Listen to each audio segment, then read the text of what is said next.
This is America in the Morning from Westwood One. Good morning, I'm John Trout. It's Thursday, October 23rd, 2025. Here's what's coming up on America in the Morning. 3 candidates running for mayor of New York battle it out in the final debate before next month's election. I'm John Stolnis. We'll be waltzing our way into an even longer shutdown, but the White House is sprucing up with a big, beautiful ballroom. I'm Joan Jones. The U.S. military destroys another boat they say was running drugs, the 8th since the campaign began. I'm Julie Walker. Stocks opened this morning after a losing day yesterday, and some mixed results from Tesla after the closing bell. I'm Jessica Ettinger. Leaders in New York are setting up a portal to allow residents to potentially report ICE agents. I'm Clayton Neville. The University of Virginia's agreement with the Trump administration and help for farmers and ranchers despite the shutdown. All ahead on America in the Morning. 3 candidates running for mayor of New York City went toe-to-toe in a fiery final debate before New Yorkers head to the polls in less than 2 weeks. John Stolnis has details. Democrat Zohran Mamdani sought to solidify his lead in the polls over former Governor Andrew Cuomo, who's running as an independent, and Republican Curtis Sliwa. As with most things politics, President Trump's name came up as Mamdani sent a message to the president. Look, Donald Trump ran on 3 promises. He ran on creating the single largest deportation force in American history. He ran on going after his political enemies, and he ran on lowering the cost of living. If he wants to talk to me about the 3rd piece of that agenda, I will always be ready and willing. But if he wants to talk about how to pursue the 1st and 2nd piece of that agenda at the expense of New Yorkers, I will fight him every single step of the way. But Cuomo said Mamdani is the candidate Trump wants to win. Because he has no respect for him. He thinks he's a kid and he's going to knock him on his tuchus. Cuomo also attacked Mamdani, calling him an inexperienced legislator who lacks the experience needed to run the largest city in America. You have never had a job. You've never accomplished anything. Mamdani fired back on the accusations that Cuomo sexually harassed 13 women while governor, accusations that forced him to resign. Mamdani noted he invited one of those accusers, former Cuomo aide Charlotte Bennett, to the debate. She cannot speak up for herself because you lodged a defamation case against her. I, however, can speak.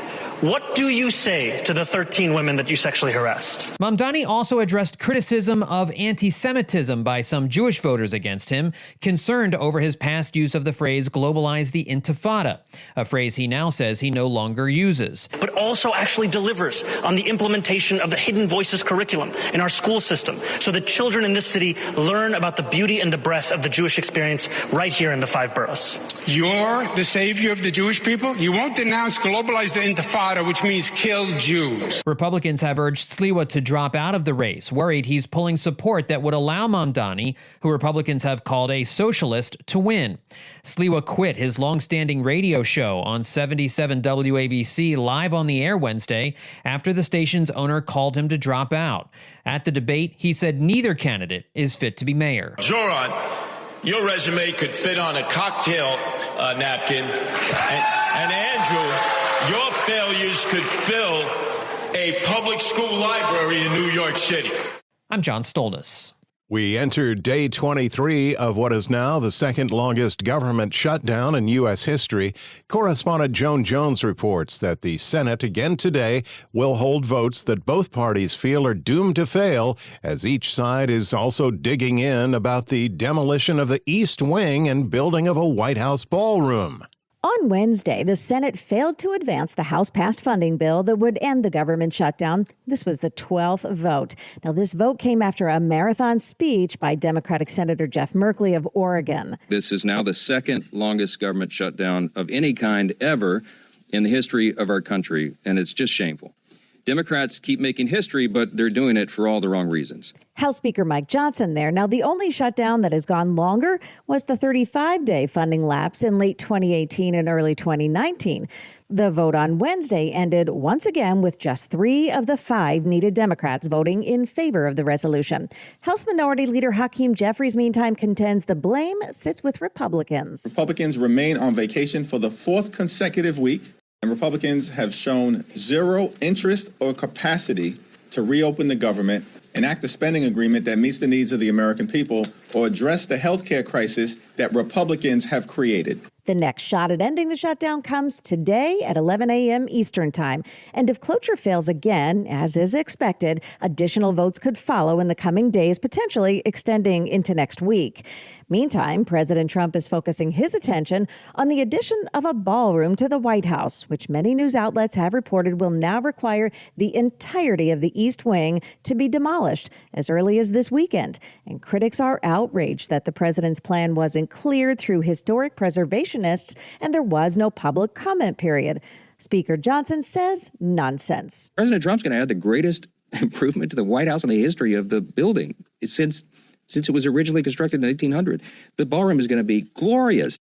How in the world could they oppose that? The only logical reason is because they have Trump derangement syndrome, and that's what explains a lot of this. President Trump showed off drawings of the ballroom on Wednesday and announced a heftier price tag, too. It's now $300 million for the 90,000 square foot space.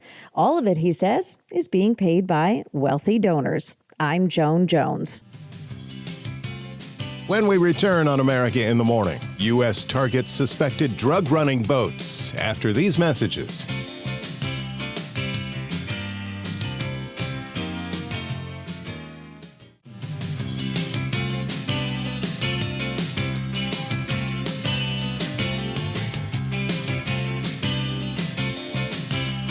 Welcome back. This is America in the Morning, a check of the national forecast and what's happening in your neck of the woods. Here's AccuWeather.com meteorologist LaTroy Thornton. The beginning of a rather wet pattern comes in the form of an atmospheric river funneling Pacific moisture into the northwest and parts of the west coast tonight and into the start of the weekend, while today simply brings some afternoon showers to portions of near coastal Washington state. The first couple of waves of energy in this storm parade bring areas of heavy rain later tonight, and some rain eventually reaches both Seattle and Portland by late tonight.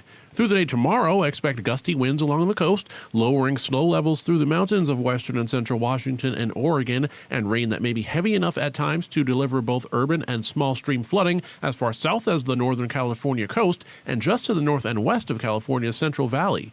Another main feature of today's weather picture is a storm taking shape over the parts of the southwest, and as it organizes through the day, thunderstorms developing from east-central New Mexico to south-central Kansas this afternoon may turn severe tonight from the Texas-New Mexico border to southwestern Kansas with some damaging wind gusts. A separate area with the risk for showers and some thunderstorms develops from the Texas Gulf Coast into some of the northern suburbs of Houston, but this activity looks to be a bit less widespread in nature. Precipitation also spreads from the center of a sprawling disturbance over eastern Canada toward parts of the Great Lakes and Northeast, and today brings the chance for showers from the upper peninsula of Michigan into the high ground of eastern West Virginia, northeastward toward the Albany, New York area, and into interior Maine, perhaps even with some thunder just downwind of Lakes Erie and Ontario. In Olympia, Washington, morning fog gives way to changeable skies today, high 65. For Fort Wayne, Indiana, today looks chilly, breezy, perhaps even showery at times, the high just 49.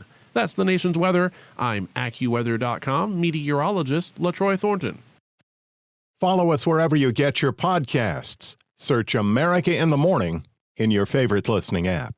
The United States military continues to target boats in international waters believed to be ferrying illegal drugs. Correspondent Julie Walker reports the U.S. targeted another vessel, this time in the Pacific Ocean, that departed from South America. The U.S. military destroys another boat they say was running drugs, the 8th since the campaign began. Defense Secretary Pete Hegseth announcing on his social media that the strike took place Tuesday night in the eastern Pacific Ocean. The other 7 strikes were all in the Caribbean, marking an expansion of the Trump administration's campaign against drug trafficking in South America. Hegseth posting a video of what looks like a speedboat with 3 outboard motors carrying several black-clad packages speeding through the water. Then the strike occurs. There's no sound, but you see an explosion, smoke and flames, debris, and the video ends. Hegseth says 2 people aboard were killed, bringing the death toll from all the strikes to at least 34. President Trump justifying the strikes by asserting the U.S. is engaging in an armed conflict with drug cartels. I'm Julie Walker. The Trump administration has reached an agreement with the University of Virginia, marking the first public university to reach a deal with the White House after months of back and forth over federal funding and education guidelines. In an announcement, UVA said it agrees to follow Trump administration rules on federal funding and discrimination and agreed not to engage in unlawful racial discrimination in its university programming, admissions, hiring, or other activities. Unlike similar agreements made with Ivy League schools, Columbia University and Brown University, the University of Virginia will not have to pay the government any financial settlement. The Take Back Tesla campaign. When America in the Morning continues after these messages.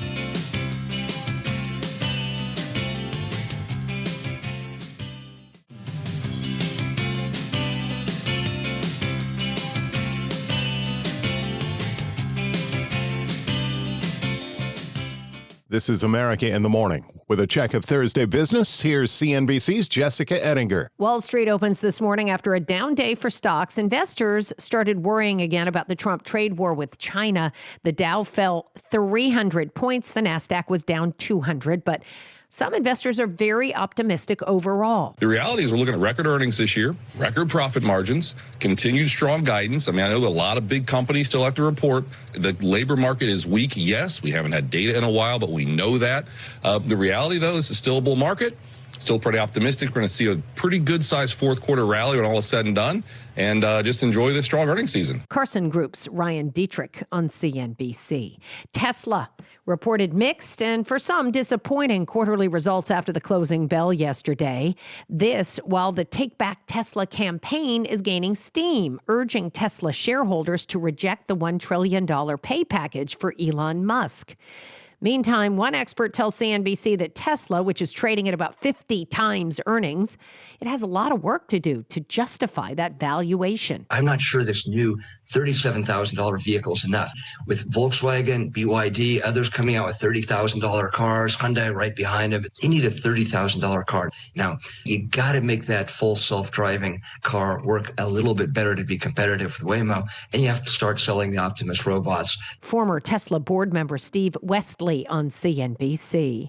Gold pulled back yesterday on pace for its first negative week in the last 10 weeks. Gold, talk about momentum coming off the boil. What's happening with gold, obviously you got a lot of fast money chasing that last leg of the rally in gold. All kinds of rationales, logical ones for why gold has been going up to some degree, but the last acceleration higher clearly created this sort of unstable momentum situation. Now we are unspooling that at least a little bit. CNBC's Mike Santoli. HBO Max just raised streaming prices effective immediately. Variety reports that HBO Max Basic, which has ads, will cost you $1 more a month, now $11 a month. HBO Max Premium with no ads goes up $2 a month to $23 a month. Americans are watching their wallets and choosing to vacation in places they can drive to. Demand's stayed fairly consistently regional. We saw demand this summer in the Smoky Mountains of Tennessee. It's a regional drive from the Mid-Atlantic and Midwest. It may say a little bit toward hesitancy that's often talked about with the consumer that they're choosing to drive to versus these mid to long haul fly destinations. Travel and Leisure's Mike Brown on CNBC. On today's watch list, more earnings reports from Southwest Airlines, Alaska Air, Ford, T-Mobile, and Tractor Supply. Thank you. CNBC's Jessica Ettinger. When we return on America in the Morning, political leaders in New York rattled by ICE raids. After these messages.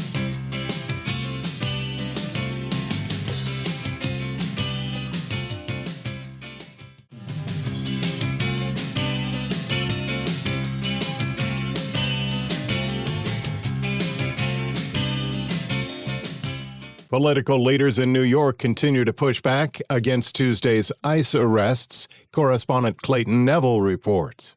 Democratic lawmakers say that 4 U.S. citizens were arrested and held without federal charges for close to 24 hours during a recent ICE crackdown in New York City's Chinatown. This is a militarized effort. Congressman Dan Goldman called the arrests lawless terror. To incite tension, passion, and inflame the communities in New York City. The 4 Americans were reportedly released after Goldman's press conference. New York Attorney General Letitia James, meanwhile, taking action of her own. Following the high-profile ICE raid on Canal Street, the AG said the state's launching a portal for residents to provide pictures and videos of ICE agents operating in New York.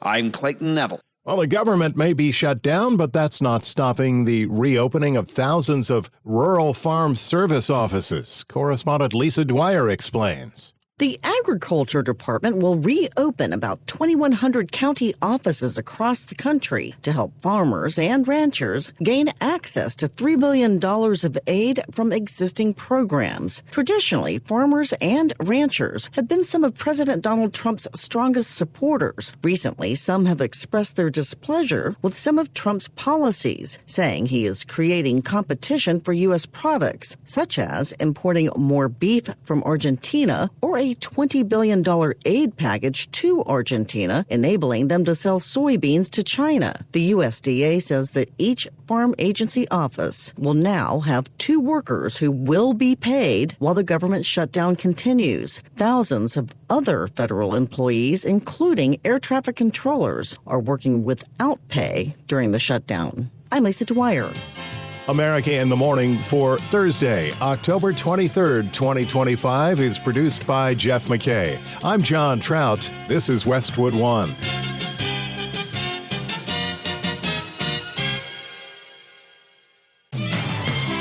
This is America in the Morning from Westwood One. I'm John Trout. Coming up this half hour. In Raleigh, North Carolina, House lawmakers have given final approval for a new map redrawing their U.S. House districts. I'm Jennifer King. President Trump says he's canceling a meeting with Russia's president. I'm Clayton Neville. An arrest in the case of a newborn left in a New York City subway station. Julie Walker, New York. Amazon may axe 500,000 people in favor of robots. I'm tech correspondent Chuck Palm. The NFL is not considering dropping Bad Bunny as its Super Bowl halftime headline performer. I'm Gethin Coolbaugh. Ben Thomas reports on the more than $200 million President Trump is seeking for damages from Justice Department investigations. Back after these messages.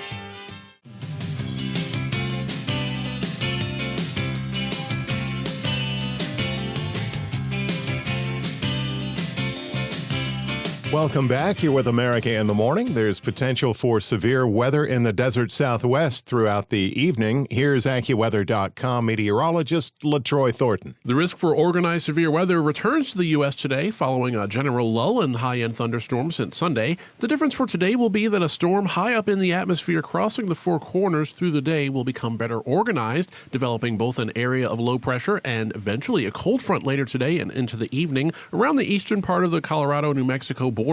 As this front reaches an air mass primed with warmth to the tune of 70s and 80s, plus increasing Gulf moisture toward the Texas Panhandle, AccuWeather severe weather experts say that thunderstorms tonight may be able to turn severe, bringing strong wind gusts in the 60 to 70 mile per hour range, and some downpours from the western part of the I-20 corridor through far eastern New Mexico, the Texas and Oklahoma panhandles, and into the Dodge City area of southwestern Kansas.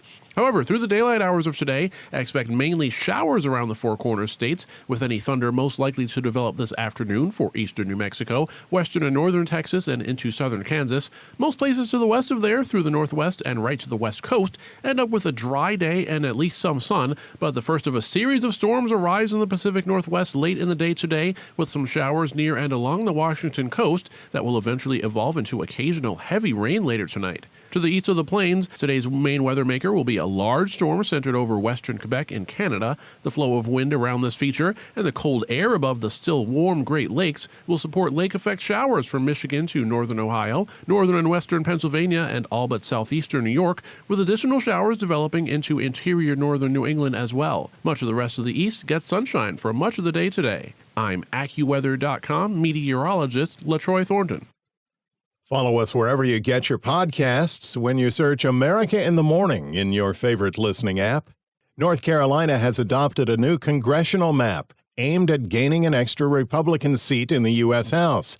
Jennifer King reports the North Carolina GOP made clear their intention to follow Texas and other states, hoping to help keep a Republican majority in the U.S. Capitol beyond 2026. In Raleigh, North Carolina, House lawmakers have given final approval for a new map redrawing their U.S. House districts. The motivation behind this redraw is simple and singular. Draw a new map that will bring an additional Republican seat to the North Carolina congressional delegation. Republicans hold a razor-thin margin in the United States House of Representatives. And if Democrats flip 4 seats in the upcoming midterm elections, they will take control of the House and torpedo President Trump's agenda. The move is backed by President Trump as Republicans seek to retain control of Congress during next year's midterm elections. Majority Leader Brendan Jones said the map was based on political parties, not race. And I've got bad news for Gavin Newsom and the radical left. North Carolina will not stand by while they try to undermine the will of our voters. Democrats like State Representative Gloracine Brown said the new map threatens voting rights. You are silencing black voices. The new boundaries move several red counties into District 1 and could thwart the re-election of Democrat Don Davis, re-elected in 2024 by less than 2 percentage points, but his district favored Trump by a slim margin. North Carolina joins Texas and Missouri in improving new red-leaning seats. California is trying to counter the GOP effort. If voters pass Proposition 50, several currently Republican seats could be redrawn. I'm Jennifer King. Another state hoping to boost their GOP congressional majority is Indiana, but state Senate Republicans in the Hoosier state now say they do not have the votes necessary at this time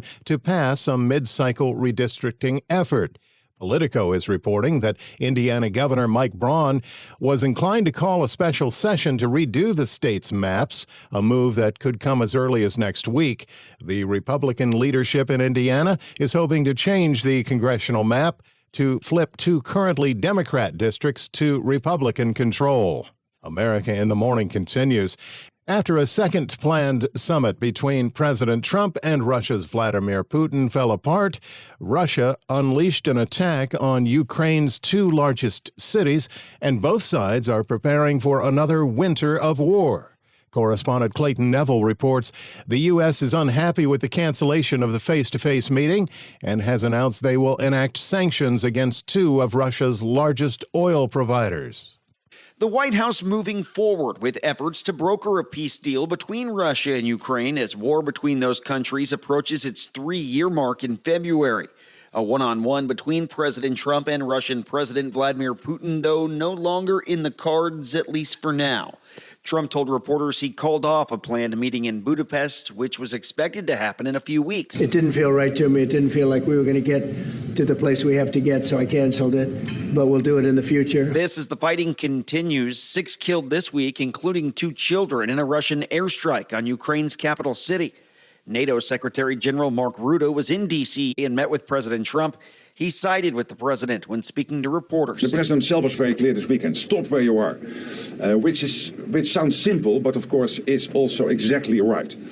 So I was I totally agree with him. He said that continued dialogue is critical. So dialogue with Putin, he has to dialogue with Zelensky, exactly as he did in Gaza, putting pressure on all relevant parties to get the deal done. Rutte thanked President Trump directly for what he described as breaking a deadlock with Putin. But also for everything you did with NATO, the fact that we are now at this 5%, the huge success in The Hague at the NATO summit, the fact that Europeans are also stepping up when it comes to Ukraine, basically the weapons from the US being delivered to Ukraine, paid for by allies, and the Europeans coming together to discuss how can we sustain Ukraine post the peace deal.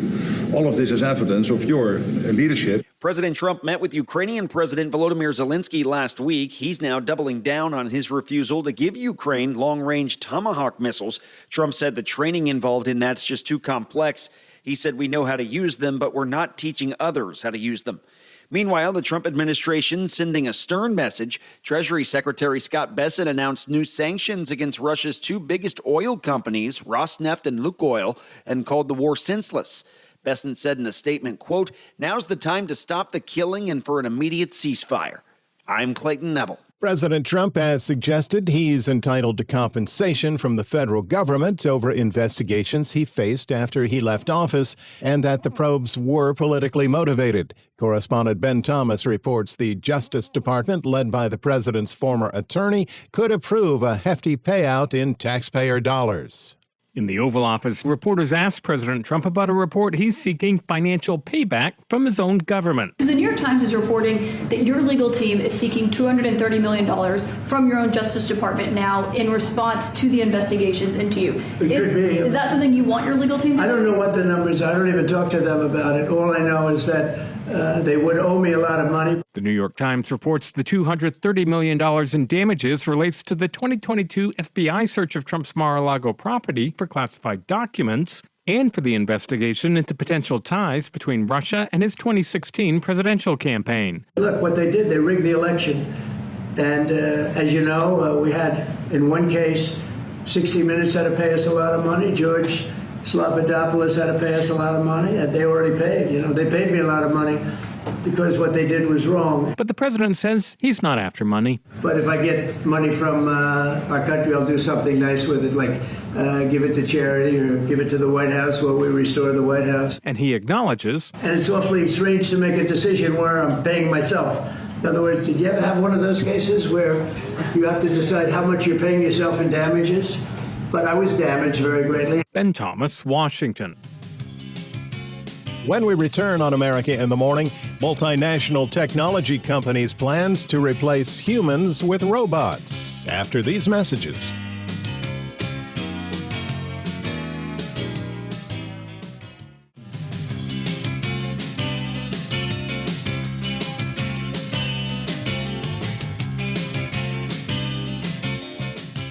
Will she or won't she? Former House Speaker Nancy Pelosi, who's come under increasing pressure from fellow Democrats in her home state to retire, will make an announcement about her plans after California's election on a redistricting measure early next month. If she does decide to run for re-election, the 85-year-old already has a pair of primary challengers. Current California State Senator Scott Wiener announced Wednesday he will run for Pelosi's seat, becoming the second Democrat to enter the race for the position Pelosi has held since Ronald Reagan was president. Thanks to surveillance video, police in New York City were quickly able to track down the woman suspected of abandoning her newborn baby with its umbilical cord still attached in a Manhattan subway station.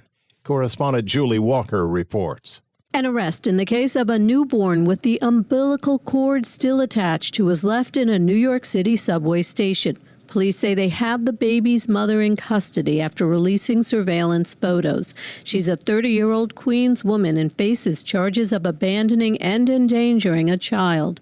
The newborn was left Monday at a passageway at the 34th Street Penn Station subway stop during the morning rush hour. Commuters saw the newborn in blankets, alerting police the baby was taken to the hospital in stable condition. New York's safe haven law allows parents to leave a newborn at safe places like hospitals, firehouses, police stations without prosecution, but notification must be made. Julie Walker, New York.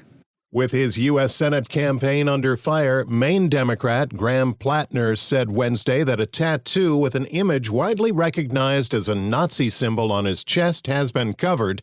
Plattner said he got the skull and crossbones tattoo in 2007 when he was in his 20s and in the Marine Corps, saying it happened during a night of drinking while he was on leave in Croatia.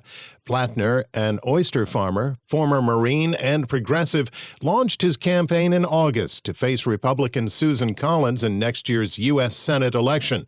He has also faced criticism for online messages he posted over the years, which allegedly included homophobic slurs. Plattner's latest obstacle to serving in Washington is Maine's popular current governor, Janet Mills, who's announced she's going to run against Plattner in the 2026 primary. There are reports out of the White House that the president will host Saudi Crown Prince Mohammed bin Salman when he visits Washington next month. Correspondent Haya Panjwani reports.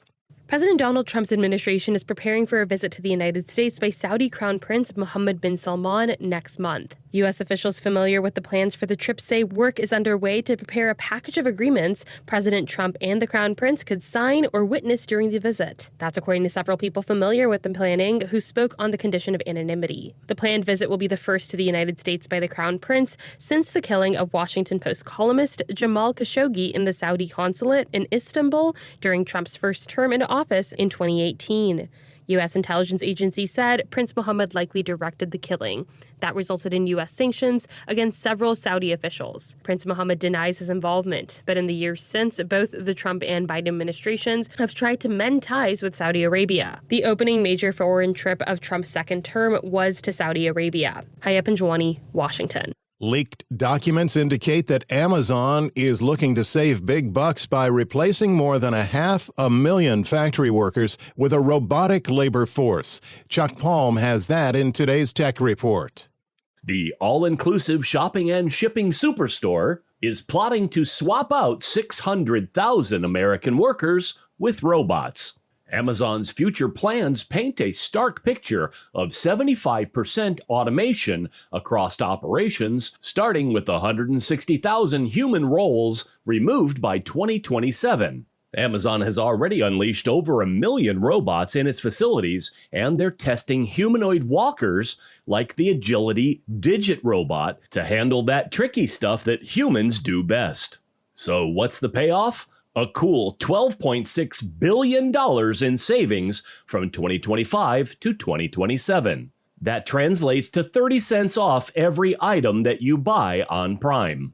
Amazon is pushing back on the leaked documents, calling them incomplete from one team's brainstorming session. And of course, they mentioned they're hiring 250,000 seasonal workers for the holidays. For more tech stories, follow me on X at Chuck Palm. Thursday Sports is in. Here's America in the Morning's Robert Workman. A dozen games on the NBA slate last night. Anthony Edwards put up the biggest number, 41 points, to lead the Timberwolves past the Blazers 118-114. His three ball put Minnesota ahead to stay with 1:14 to play. Spurs slashed the Mavericks 125-92. Victor Wembanyama poured in 40 points. 76ers got 40 from Tyrese Maxey as they shaded the Celtics 117-116. Rookie VJ Edgecombe added 34 for Philadelphia. That's the most by a player in his NBA debut since Wilt Chamberlain scored 43 in 1959. Just come with putting in work, but it feels great to have my name mentioned in LeBron's name. But credit to my teammates for passing me the ball. Elsewhere, the Bucks bopped the Wizards 133-120. Giannis Antetokounmpo had 37 points plus 14 rebounds and 5 assists. Coach Doc Rivers. Overall, for the most part, his timing on when to be aggressive, when to be a playmaker was sensational. I thought he picked his spots really well. First game wins for the Knicks, Hornets, Magic, Raptors, Bulls, Grizzlies, Jazz, and Suns. NHL, the Devils tamed the Wild 4-1. That's New Jersey's 6th win in a row. Sabres slashed the Red Wings 4-2, and the Canadiens doused the Flames 2-1 in overtime. 7 straight losses for Calgary after winning its opener. NFL Week 8 kicks off tonight when the Vikings visit the Chargers. Baseball's World Series begins tomorrow at Rogers Center in Toronto when the Blue Jays take on the Dodgers. 2 managerial openings filled yesterday. The Giants lured Tony Vitello away from the University of Tennessee. He becomes the first manager to go straight from the college ranks to the majors with no prior pro coaching experience. Vitello and the Volunteers won the College World Series in 2024. And down in Anaheim, the Angels gave Kurt Suzuki the reins for the first time. He caught for 16 years in the majors, winning a ring with the Nationals in 2019. 6 teams still in search mode. That's Thursday Sports. Hiked cost of streaming services doesn't seem to be ending anytime soon. When America in the Morning continues after these messages.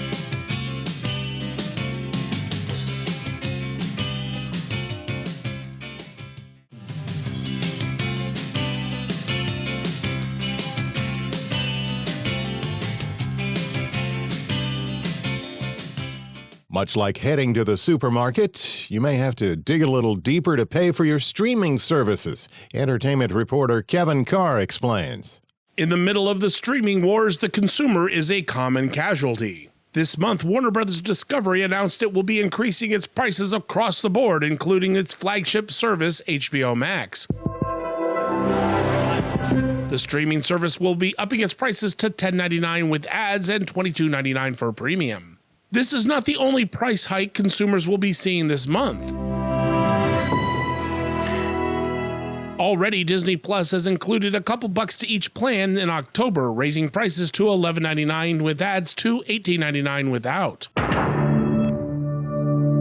Netflix, a leader in the streaming wars, has already implemented increases that range from $7.99 to $24.99 a month. Before COVID's lockdown disrupted film going in 2020, some streaming services could be purchased for as little as $5 a month. However, recently the industry has seen some consistent increases, putting some services out of consumers' reach.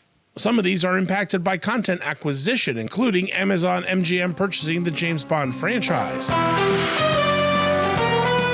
This comes amid recent news that Eon Production received only $20 million in cash for the popular franchise from Amazon, a far cry from the $1 billion originally reported. However, this value does not include stock options and other financial incentives from the internet company.